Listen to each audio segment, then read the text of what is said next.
거짓말로 이렇게 하니까 그게 너무 그러니까 어떻게 할 수가 없잖아요. 전혀 사실이 아닌데 그런 게 되게 힘들었죠. 전북 전주의 한 초등학교에서 학부모의 반복적인 민원 제기로 인해 1년 사이 6명의 교사가 담임 자리에서 물러나는 사태가 발생했습니다.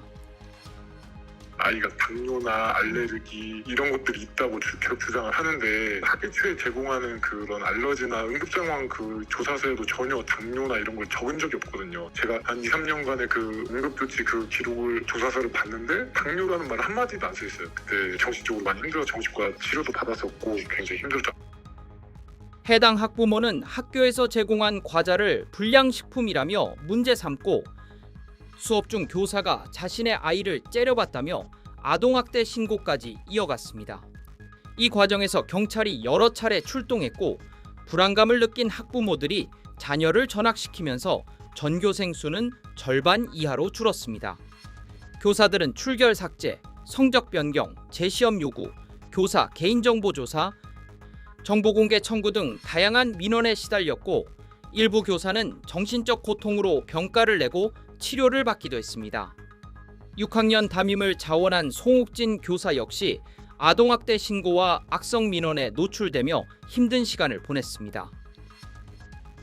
학생이 체육 수업 시간에 수업을 마치면 이제 학급 반으로 다시 돌아와야 맞는데 네. 이미 주차장에 대기하고 있던 어머니 차에 탑승을 하는 일이 생겼고 어머니께서는 왜 수업이 아직 끝나지 않았는데 수업 제한을 하러 오지 않냐라고 하는 식으로 학교로 민원을 넣으셨어요. 네. 그 차 안에서 제가 아이를 째려봤다는 이유로 아동보호기관에 신고하기에 이릅니다. 해당 학부모는 반복해 민원한 적이 없다고 부인했으나 실제로 50회가 넘는 민원 기록과 SNS 증거가 남아 있었습니다. 교권보호위원회가 3차례 열려 모두 교권 침해를 인정했으나 처분 이행과 과태료 부과는 제대로 이루어지지 않았고 교육감 명의의 대리 고발도 있었지만 수사는 지연되고 있습니다. 이런 가운데 또 다른 학부모가 한 부당하고 위법한 민원에 대해 법원은 3천만 원의 위자료 지급 판결을 내리기도 했습니다. 상당히 법원에서 중하게 본 거예요. 그리고 판결문에서 이게 위법한 항의다라고 명시됐었기 때문에 추후 좀 학부모들의 과도한 민원에 대한 리딩 판례가 될 걸로 좀 기대가 되고 있습니다.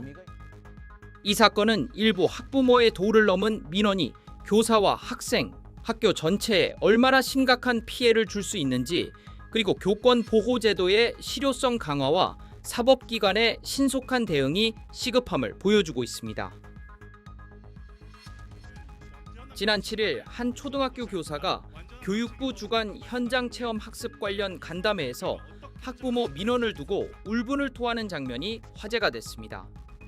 현장 학습 전 안 갈 겁니다. 왜 안 갑니까? 학부모님들 민원 엄청나게 옵니다. 이 학생과 친하니 이 학생과 짝꿍시켜 주세요.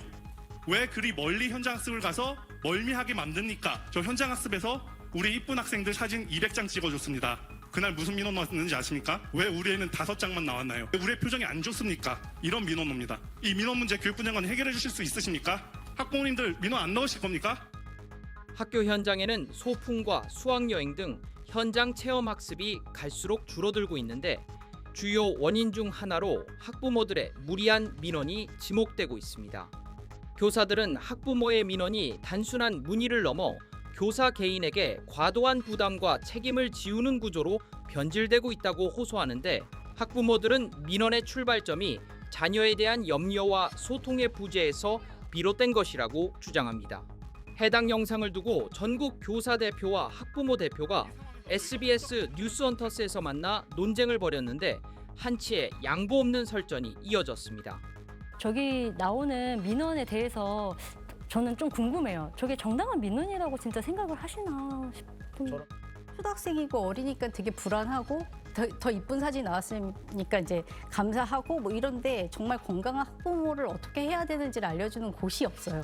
어디까지가 민원이고 어디까지 해야 되고 질문인지. 어떤 식으로 학교에 대해야 되고 이런 걸 알려주는 곳이 없으니까 결국에는 소통 창구가 막혀 있다는 이야기거든요. 그렇기 때문에 학부모들 뭐 맘카페나 아니면 자극적인 정보 아니면 과거 이제 부정적인 경험 뭐 어떤 애가 다쳤대라는 그 주어드는 소문들 이런 것들 때문에 결국에는 불필요한 오해나 신뢰관계 계속 깨질 수밖에 없고 염려를 하시니까 전화해서 계속 물어볼 수밖에 없는 상황이 벌어지는.